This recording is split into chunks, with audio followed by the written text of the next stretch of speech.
Madame, monsieur, bonjour et bienvenue dans cette émission C'est dans la boîte, une émission exceptionnelle dans le sens où elle est co-organisée cette fois-ci avec l'aide de l'Ordre des experts comptables de Belgique.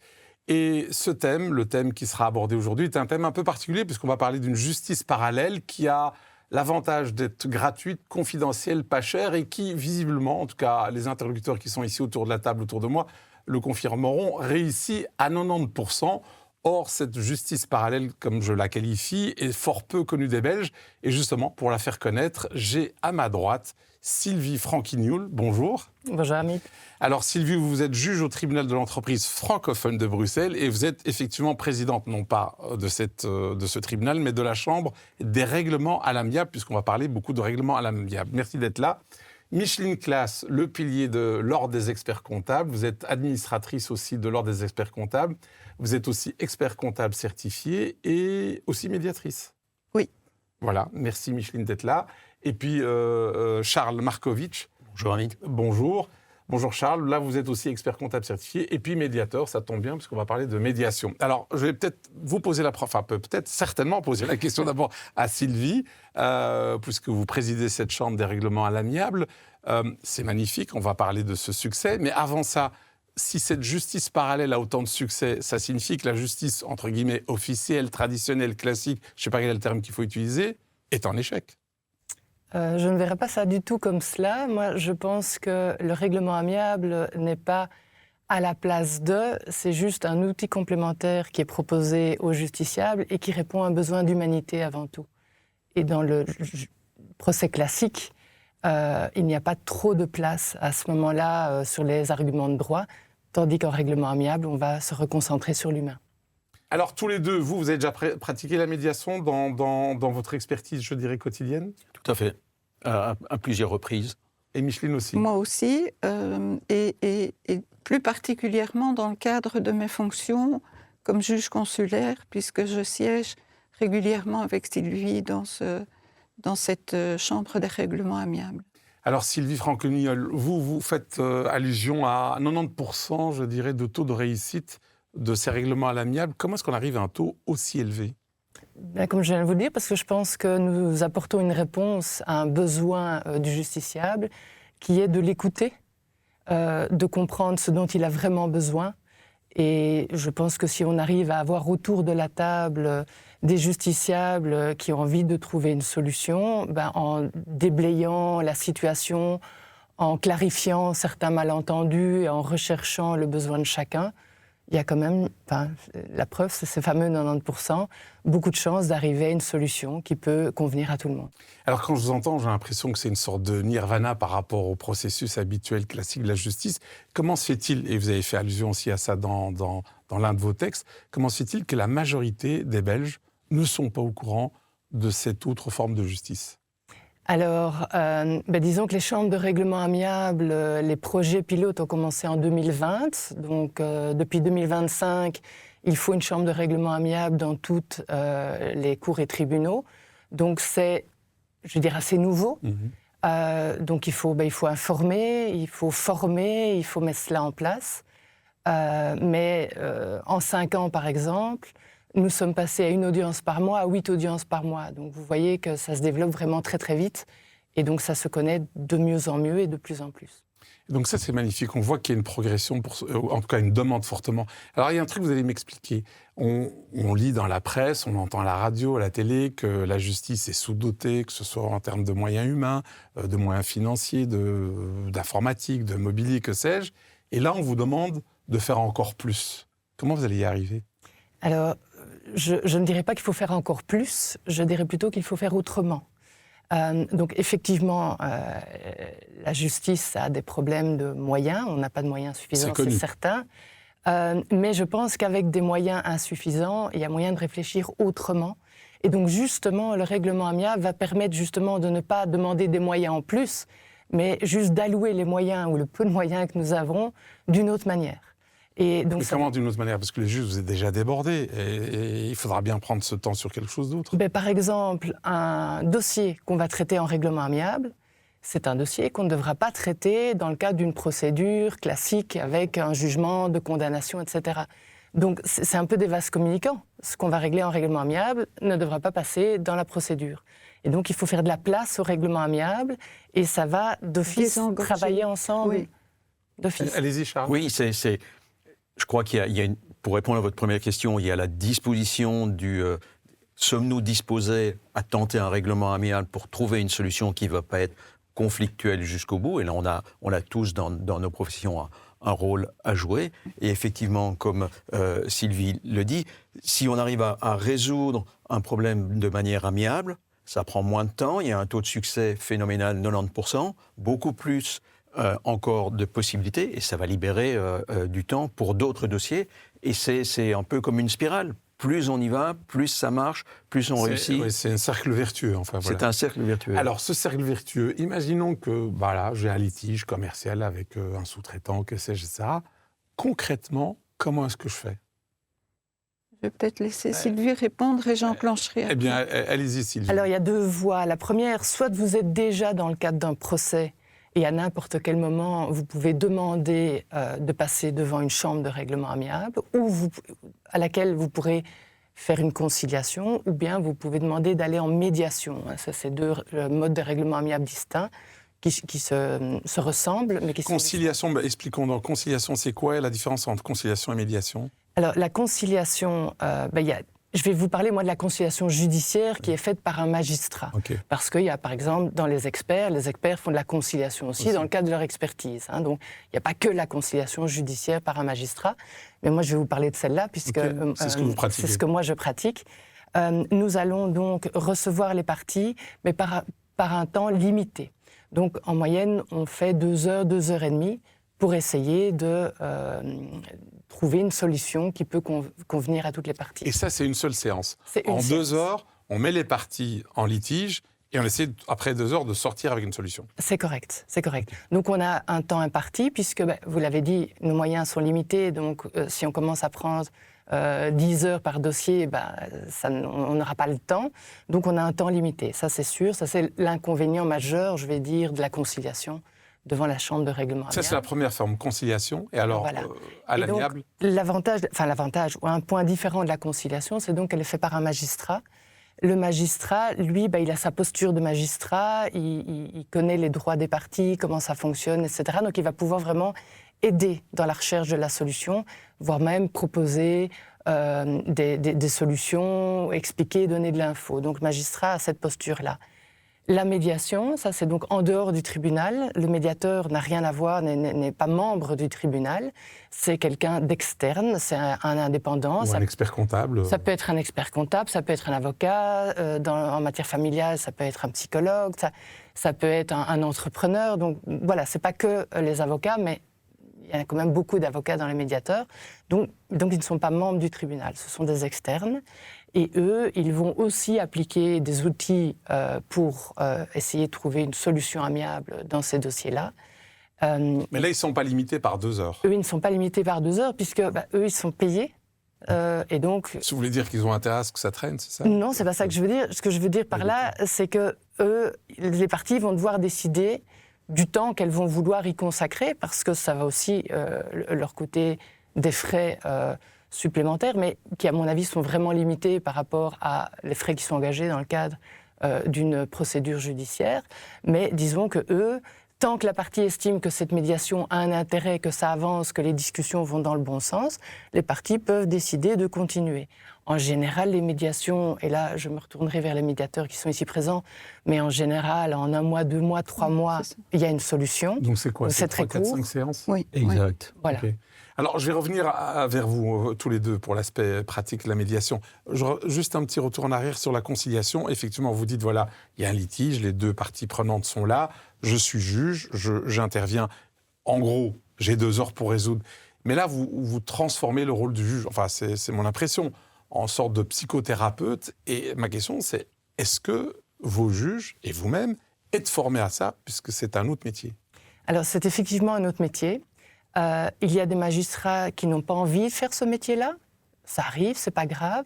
Il faut effectivement que le magistrat se sente appelé par ce type de mission-là. C'est une des missions du magistrat. Et c'est vrai qu'on va traiter beaucoup plus l'humain. Je ne dis pas qu'on ne le traite pas dans les procès classiques, en tout cas, mais en entreprise, moins. mais on va traiter beaucoup plus l'humain et beaucoup moins le droit. Donc c'est clair que c'est un autre métier, ça c'est certain.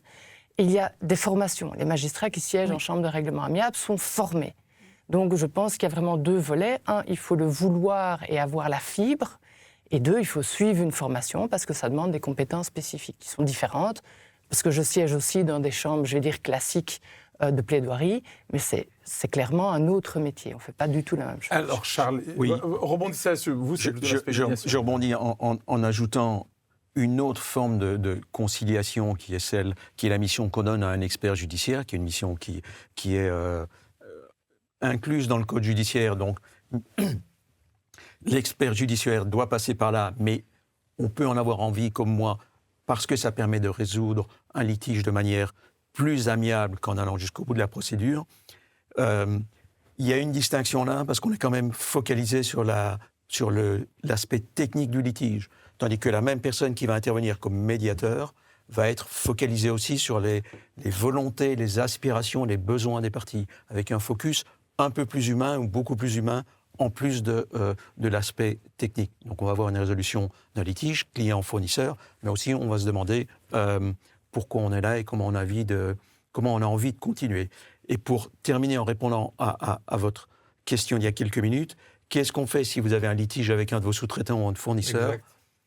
La première chose, c'est prendre du temps et réfléchir à comment on a envie de résoudre ce litige. Est-ce qu'on veut aller au fight et se battre avec avocat, procédure qui va durer longtemps, ou bien on a envie de trouver une solution au litige, de tourner la page, d'avancer, peut-être même avec ce même fournisseur ou ce même sous-traitant.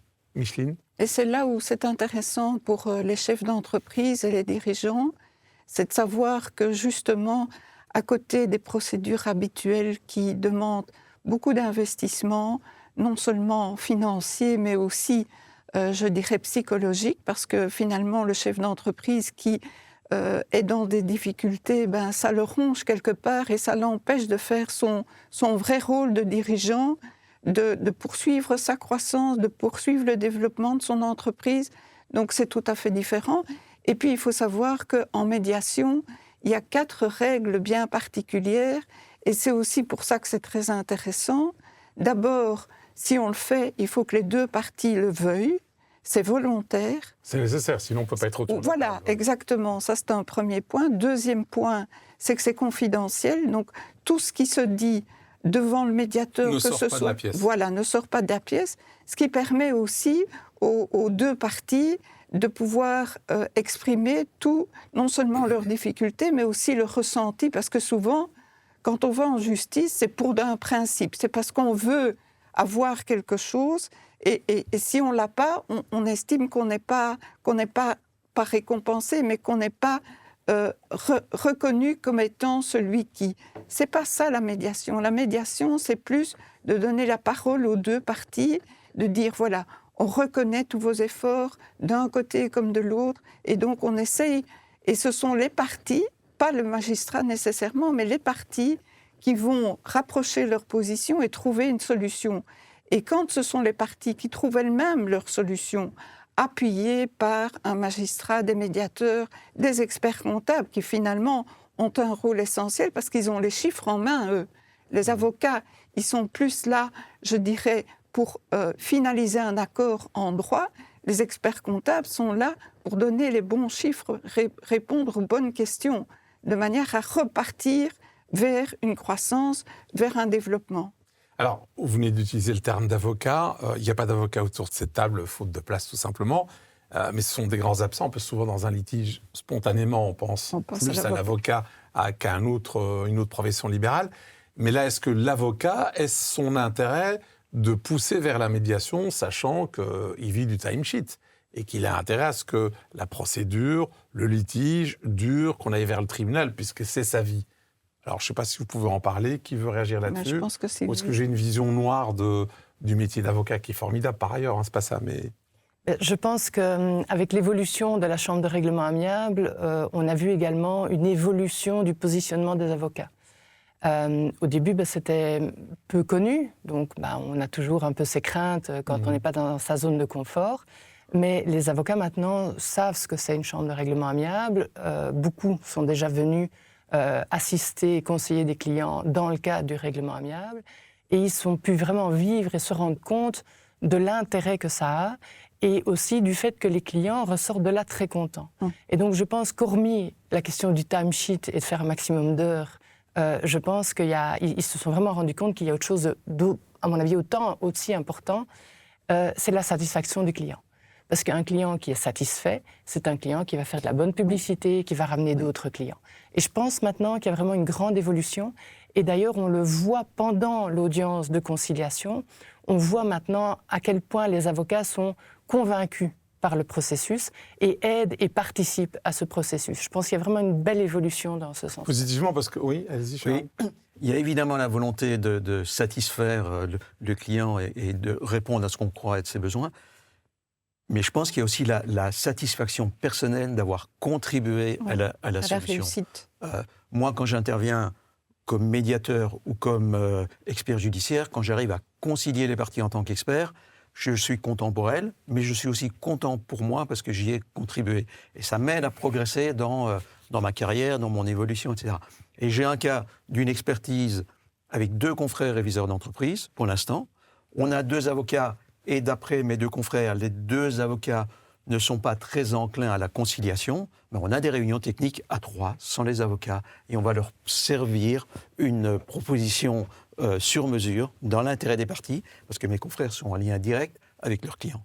Donc, il y a beaucoup plus d'avocats qui sont positifs, et quand il y en a qui sont un peu moins positifs, on arrive aussi à construire des solutions. Alors moi, je vais être un peu moins positif, si je puis dire, parce que je suis là pour vous taquiner. Sur les dossiers sélectionnés, on semble dire que 72% des personnes ne répondent même pas à la convocation. Comment se fait-il, vous avez expliqué, confidentiel, gratuit, rapide, 90% de taux de réussite, comment se fait-il que ces gens ne répondent pas à cette convocation, alors que c'est une chance gratuite? Et alors, je vous pose aussi une autre question, est-ce qu'il ne faut pas les sanctionner s'ils annulent la veille? Ce n'est pas le cas aujourd'hui, parce qu'en fait, on fait perdre une chance à quelqu'un d'autre. Madame la juge.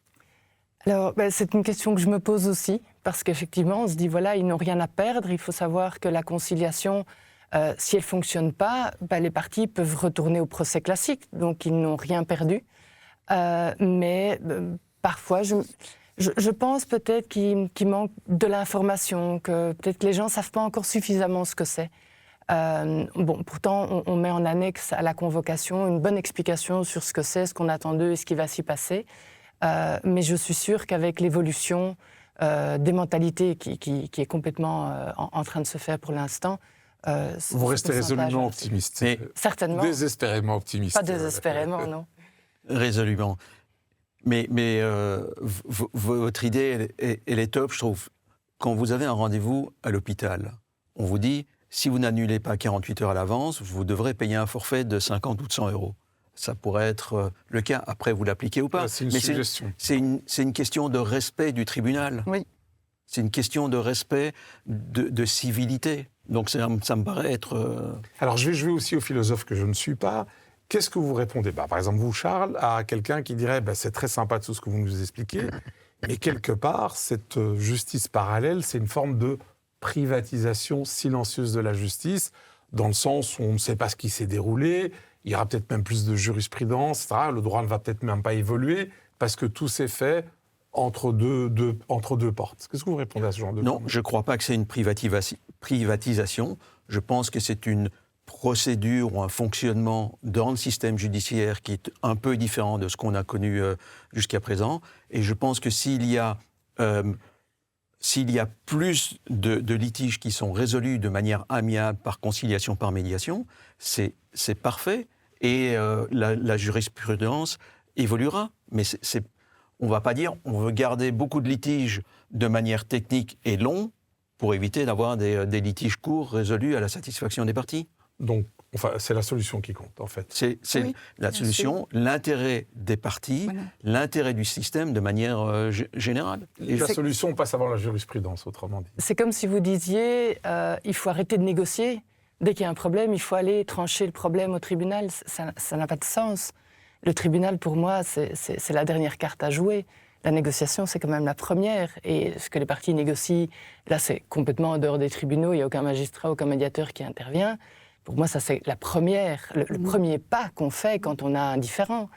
Et donc, pourquoi dans la négociation on se dit pas, oui, mais c'est une privatisation? Non, c'est une manière de résoudre son différence. Alors, je reviens en On arrière. est plus dans le dialogue et moins dans la confrontation. Et donc, quelque part, ça porte ses fruits immanquablement. Parfait. Alors, je reviens un peu en arrière. Vous êtes juge, je suis là en conciliation. Vous nous avez expliqué qu'en gros, en 2 heures, j'essaye de mettre les deux parties se mettre d'accord. On n'y arrive pas. Imaginons les fameux 10% d'échecs. Qu'est-ce qui se passe? Est-ce que je retrouve le même juge dans le procès classique ou pas? Certainement pas, puisque dans la conciliation, donc il y a aussi des règles, comme Micheline en a parlé, il y a le caractère volontaire, la confidentialité. Et donc dans cette confidentialité, justement, les parties, elles vont pouvoir parler ouvertement, librement. Et d'ailleurs, on leur explique ça en début de conciliation. On leur dit, vous êtes libre ici de parler de ce qui vous est arrivé, de comment vous l'avez vécu, etc. Et l'idée, c'est vraiment d'avoir une parole libre, parce qu'il nous semble que c'est grâce à cette parole libre qu'on va pouvoir ouvrir les possibilités et trouver cette solution. Il serait impossible qu'alors que j'aurais été dépositaire de déclarations, de reconnaissances confidentielles, qu'après ce soit moi qui décide et qui tranche le litige. Parce que je ne pourrais pas faire état de ces choses-là. Il y aura un conflit d'intérêts, oui. Et même si je n'en fais pas état, ça va être difficile de prendre une décision en étant complètement amnésique sur ce que j'aurais entendu. Ça, c'est pas possible. Ok, je comprends mieux. Alors par contre, il y a un chiffre que moi je trouve magnifique depuis le début, c'est ce fameux taux de 90% de taux de réussite lorsqu'on passe par un règlement à l'amiable. Mais en même temps, j'imagine que les téléspectateurs et les téléspectatrices qui nous regardent se posent la question, mais ça veut dire quoi? Ça veut dire que la plupart des gens partent en procès pour rien? Partent en procès d'abord par manque d'information. Donc c'est vraiment l'idéal, cette émission-ci qui est destinée aux dirigeants d'entreprise, de faire connaître cette procédure. Et puis le problème aussi, c'est que je pense que, outre le manque d'information, chez les experts comptables, ce n'est pas le cas chez les avocats, ils ont une formation à la médiation. Chez les experts comptables, on devrait davantage aussi mettre ces solutions-là en avant pour que, justement, ils dégagent du temps pour conseiller le client. On n'est plus dans une époque où on tient des livres. On est dans une époque où il faut conseiller le dirigeant d'entreprise, quelle que soit sa position. Quand il cartonne, c'est très bien, on va l'aider à cartonner encore plus. Quand il est dans les difficultés, on doit l'aider par les conseils à sortir de ces difficultés. Et c'est là où je fais un appel aux experts comptables, c'est qu'ils doivent être conscients que ce genre de choses existe. Ils sont détenteurs des chiffres, donc ils peuvent jouer pleinement leur rôle. Et quoi, l'idée, c'est de parler à leurs clients en disant, il y a peut-être un litige et tout, mais au lieu de partir vers un tribunal classique, voilà, qui va coûter, qui va... Okay. Voilà. Mais est-ce qu'ils sont formés pour les experts comptables pour faire de la médiation? Alors, parce que nous, on a été formés. Donc, on nous appelle les professionnels des chiffres. Le chiffre, c'est un peu opposé au dialogue, etc.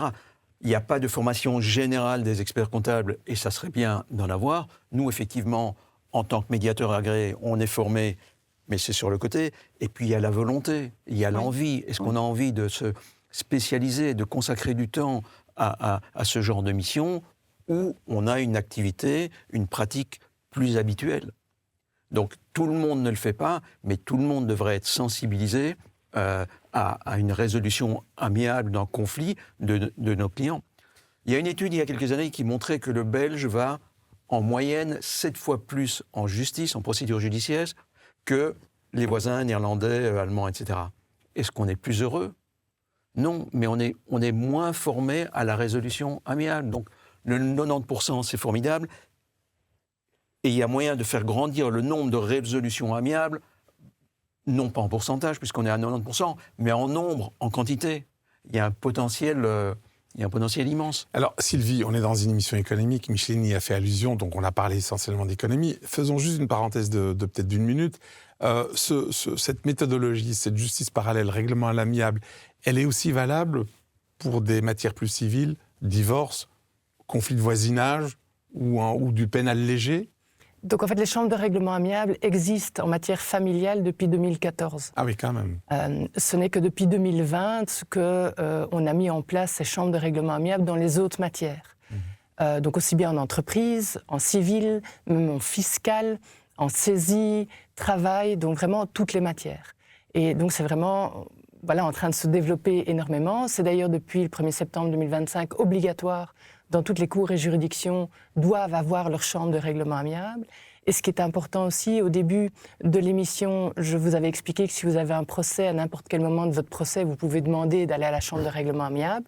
Mais ce qui est important aussi de savoir, c'est qu'avant même d'être devant le tribunal, quand vous avez un problème avec votre fournisseur, au lieu d'envoyer l'huissier de justice avec une citation, vous pouvez juste par un simple email, une simple demande, une simple lettre au tribunal, demander de convoquer l'autre partie devant la chambre de règlement amiable. Donc c'est vraiment très facile d'aller devant la chambre de règlement amiable, même en dehors d'un procès. Et quelle est la qualité des dossiers qui arrivent, les fameux 90%? C'est des dossiers complexes ou au contraire pas du tout complexes? Ça dépend. Ce sont quelquefois des conflits entre actionnaires, ce sont des conflits entre un chef d'entreprise et ses fournisseurs. Il y a même des conflits entre experts comptables. Ça aussi, ça peut se produire. Donc, je pense que l'horizon est assez large à ce niveau-là. Charles, vous vouliez dire? Oui, pour faire le lien entre ce que Mme Franquignoux disait et ce que vous disiez, il y a un cas relativement complexe, mais qui ouvre beaucoup de possibilités. Ce sont deux actionnaires en couple. Ils avaient une société, le couple divorce. Oui, le couple. Mais donc là, vous avez les deux dimensions. Il y a la dimension familiale et il y a la dimension économique. Et il y a un potentiel pour une discussion, pour une médiation immense. Mais il y a des complexités aussi très, très importantes. Autrement dit, est-ce que ce taux de 90%, il est aussi élevé parce que l'aspect psychologique l'emporte sur les chiffres, vous qui êtes deux professionnels du chiffre? Je pense J'essaie de trouver une raison. C'est dû à la combinaison des deux, à mon sens. C'est la volonté des parties de trouver une solution par eux-mêmes à l'appui de conseillers et de ne pas laisser un tribunal tranché de manière purement technique. Alors, je pose cette question-là à dessein parce qu'on pourrait, évidemment, c'est une autre question qui me vient aussi à l'esprit, c'est est-ce qu'on pourrait imaginer demain, on en parle de plus en plus, qu'une intelligence artificielle trie les dossiers et propose des accords à l'amiable. Est-ce que c'est envisageable et est-ce que c'est même souhaitable ou pas, tenant compte des aspects psychologiques auxquels on vient de faire allusion? Alors, c'est tout à fait envisageable. C'est déjà à l'étude, même dans le cas de la médiation, où certains avocats, d'ailleurs, se préparent comme ça pour venir en conciliation.